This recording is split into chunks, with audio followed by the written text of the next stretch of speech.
I'm going to be showing you how to create this Kung Fu filter effect that is making everyone to go viral, and it's very simple. This is what everyone is using to go viral on TikTok. So the first thing which you want to do is to go to your browser, type this site you're seeing, and there is so many things in which you can do with this site.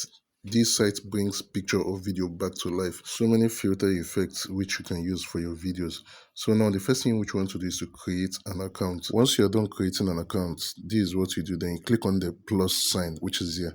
Then it will bring you to this place. Then you come to 12V. Then you import the picture in which you want to bring to life.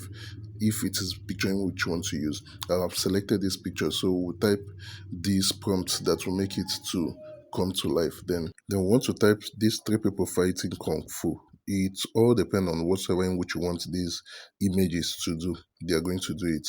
So, and at the end of this video, I'm going to be showing you what actually happened to this video. Once you create an account, they're going to give you coins to show you how many times in which you can create images or key in the prompt for you to be able to bring a picture back to life, depending on how you want to do it.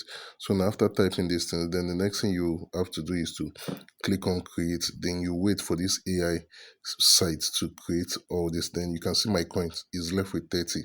So once you click on it, you have to wait for it to be created. Then now at the end of the day, you are going to see what I created with this picture, and it's going to bring this picture back to life. Now let's get to see what was the end result. So after creating this image, you just save it to your phone or to any of your device. Then next thing you have to do is to go to TikTok, select the Kung Fu sound which is trending, then add this picture to it. You can use any picture to do this. So this is the end result. Now let's get to see how this picture of the video Whiskey and Burna Boy came to life. So you can see it's as simple as that. It's not that difficult. It's just for you to key in the prompt and it will give you the end result. So thank you for watching. Like, share and subscribe for more good videos. Have a blessed day.